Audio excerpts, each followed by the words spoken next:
answer any questions or make any statements. You understand that? Yeah, that's part of the traffic power. You have the right to legal representation by the county public defender if you so desire. Do you understand that? Okay. John, what you're being charged with is murder. Is somebody dead? 31 to mine. Be 2 counts of murder.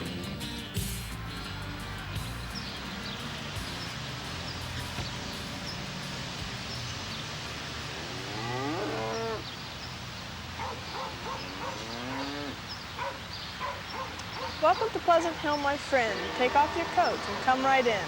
Now set yourself down. Feeling okay? I'm sure this trip will brighten your day. This town is full of friendly folks, their stories and their anecdotes. So take off your shoes and sit right down and meet the folks from this here town. But the most important thing of all that we intend to show you all is how unique our P Hill is and just why we all think it is.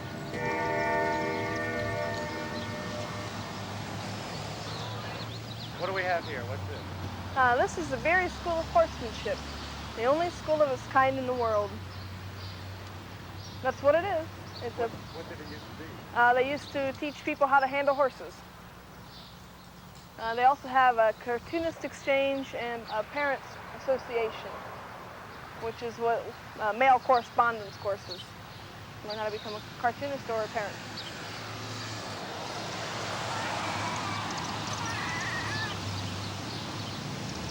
Erected in honor of the Civil War veterans from Ohio, Pleasant Hill in particular. That's my cousin Deanne and my Aunt Becky. Cousin? Yeah.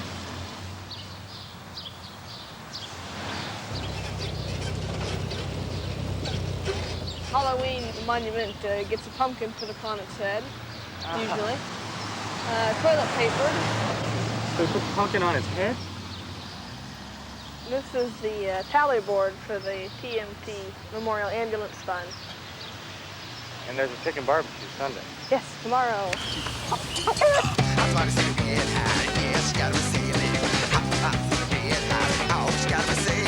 I got a girl say she's long and tall.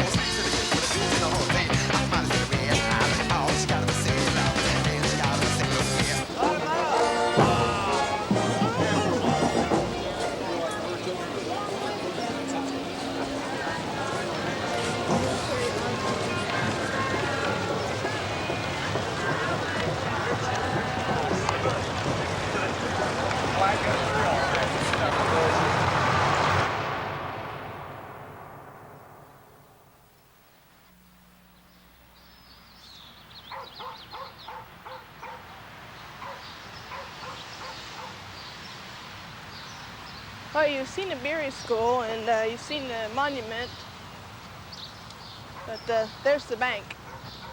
It's closed now.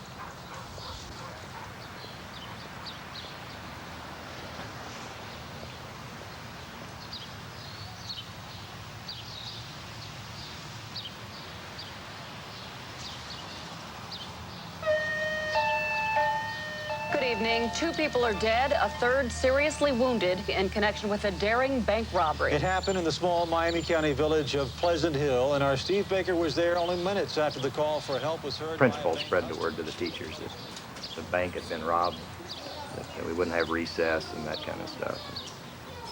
Superintendent finally came around and said, well, they've caught the fella. I think it was before school was out even.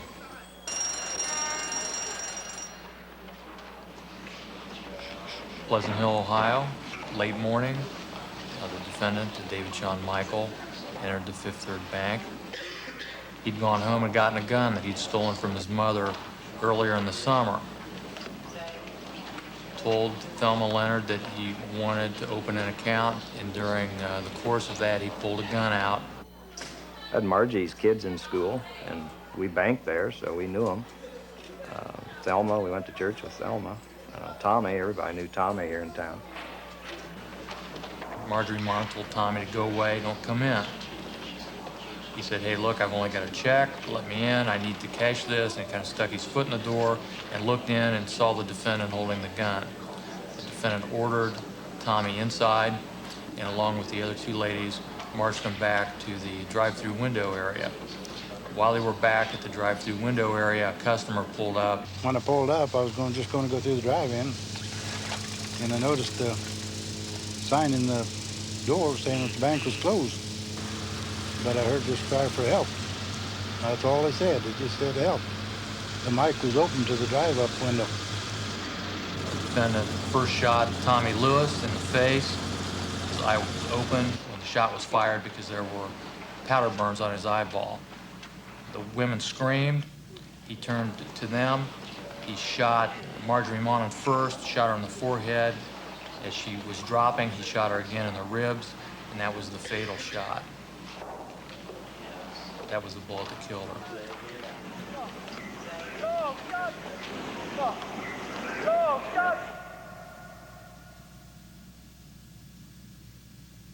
Thelma Leonard was taking evasive action, and he obviously was attempting to shoot her in the head as well. He missed, shot her in the neck, paralyzed her immediately, and he took her for dead.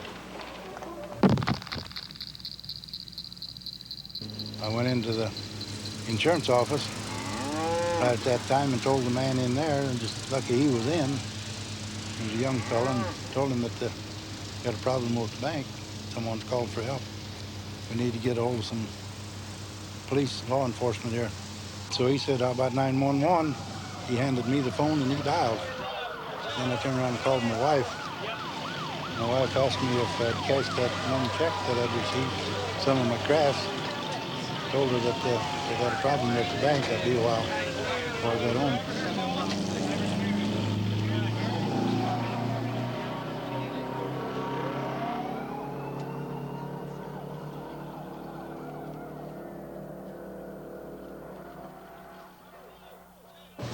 Took the money, went out to the parking lot toward his car, and the dye pack exploded that had been placed in the money bag. He abandoned the money and then fled the scene.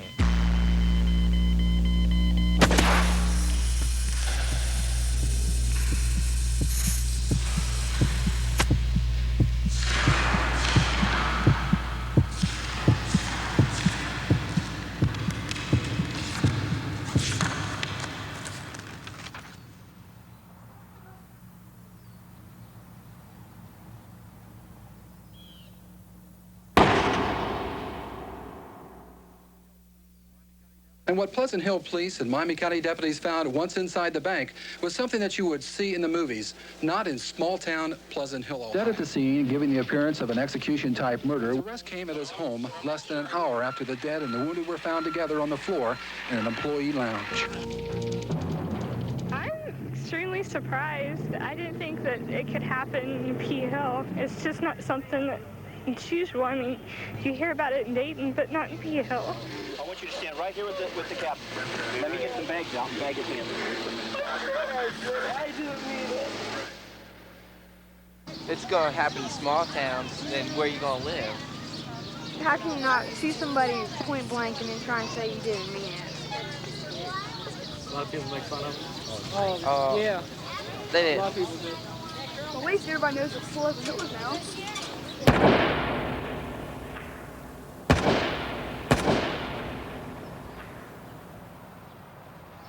It's really hard on kids. They'd never experienced anything like this, certainly in this little town. Only stuff they'd seen on TV before.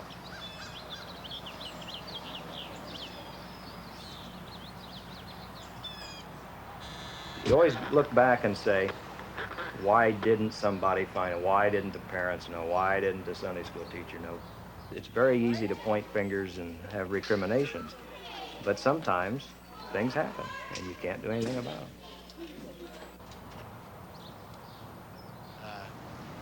I don't know that them were warning signs. I mean, some people might look at them as warning signs, but my opinion is if Shawn Michaels can murder 3 people, I think 70% of the population alive today could do it, because he didn't see much different than many other people in any strange ways. Besides, he wrote me letters and stuff like that. We didn't have too much of a relationship there. He came to school, and I'd say there's a couple of us, talk to him and, recognize his presence when we're walking down the hall. I got a package from him in the mail, and he sent me 3 baseball cards. And it's kind of surprising because these baseball cards are worth a lot of money. They're worth, I think, a total sum about $1,200. I went and sold them at the fair. I sold them right away. I got about $400 cash out of them. So he sent them to me because he was trying to convince me to meet him at this church, which was about half a mile down from my house.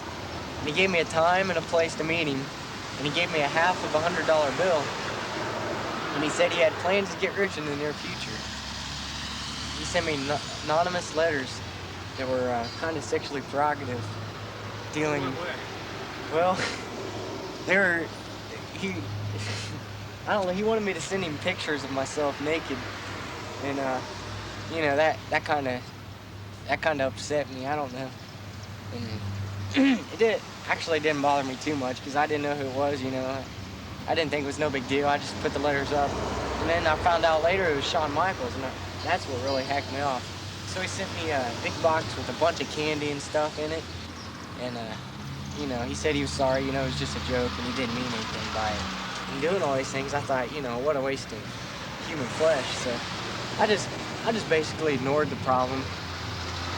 I told some friends, you know, it was no big deal to me, really. I was just happy I got the cards and the money. So.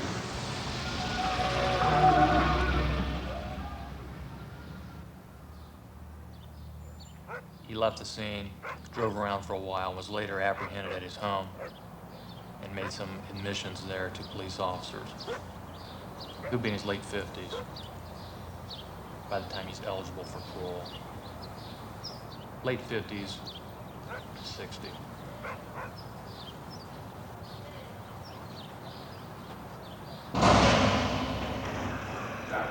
Yes. Hi. Hi, Jim. All right. Good for you. Come on in. Sure. Have a seat. This is your mic. Okay. What I need you to do is flip that on. I have over on my desk release screen. It's on it now? No.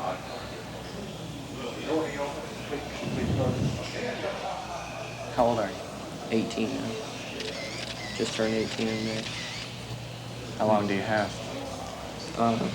I have 43 years to life. Yeah. I committed a crime on August 28th, 1990 at Pleasant Hill Bank, Fifth Third.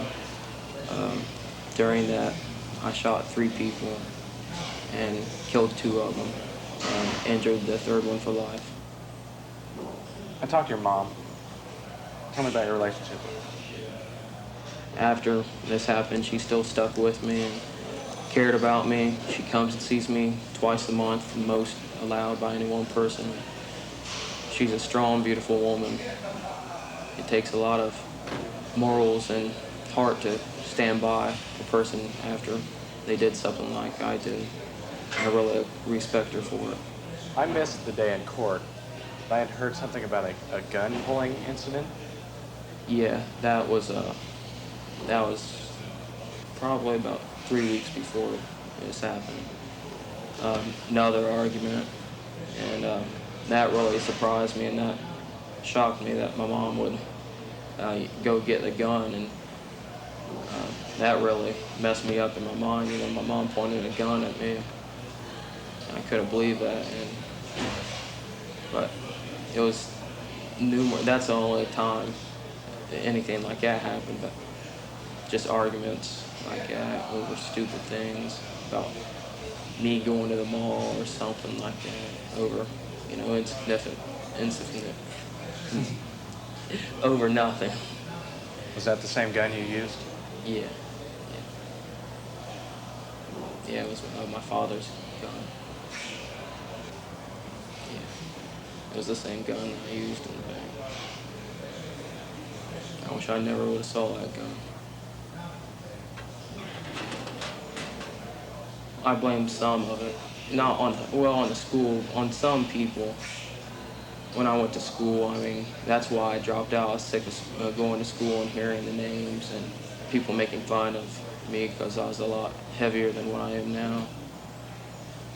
In your quest for friends, one of your solutions was to write letters to some of these guys. That was a desperate way to try to get some kind of friend, because I tried so many other ways, even offering money and stuff like that to, like buy friendship. But I was turned down so much. That was just like the last attempt to try to gain friendship of some kind. I was tired of being alone, no one, to talk to or anything. What about the sexual ones? Again, the last attempt to gain friendship of some kind. I didn't walk in thinking I was going to shoot these 3 people. I planned to get the money from them, but I never planned to do what I did. Never at all. This place is really hard on you. You have to keep your confidence. You're not a name in this place, you're just that number. It's really degrading. I'll remember that number the rest of my life, even if I ever get out of prison sometime.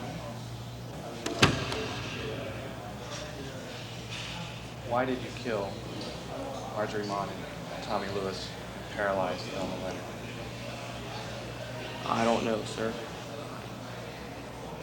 I've been asked that question so many times, and even when court's all done with and no more lawyers or prosecutors, no one's asked me that question. I'm still asking myself that question. They never did anything wrong to me, and they should have been hurt at all. That's why I turned myself in. That's why I said what I said to different people, because I'm sorry for that, and I didn't mean to do it. I just wasn't thinking that day.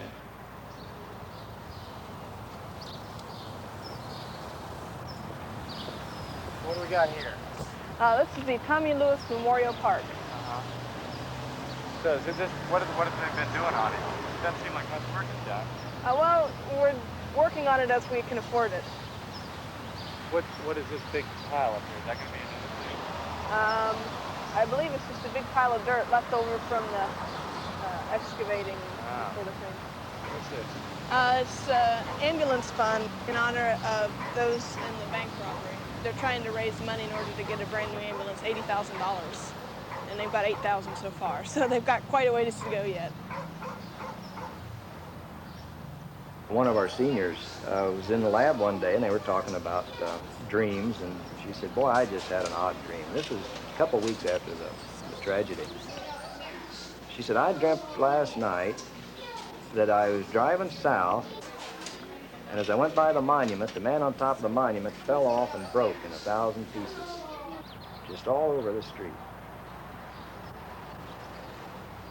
I said, have you thought much about the murders here? And she said, oh, no, I just tried to blot that out. And I said, well, your subconscious is dealing with it, and your subconscious is telling you, even in Pleasant Hill, bad things can happen.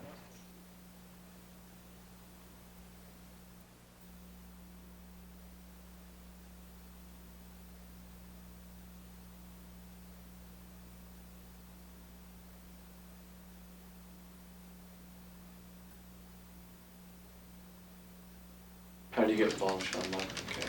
It was ordered. It was a court-ordered evaluation, and it was assigned to me here. He impressed me as a friendly, pleasant person. He was verbally articulate. He was engaging. I had said in court, in response to one of the questions, that he was not a person who you sit down with and he turns you off. Most 17-year-olds are not psychopaths. A psychopath is a very different from normal person. I'm not talking about snapping. This is the way the person is. This is the way they have developed. There is no snap. What matters is what they want. He had said, wasn't it silly or foolish for him to go in there to a bank where people could recognize him? He didn't even have a mask on. And my response was, if you go into the bank with a gun with the intention of killing the witnesses, it doesn't matter if they see you first. who he killed were the people who happened to be there, who were in his way, who could have witnessed the crime. But dead people aren't good witnesses.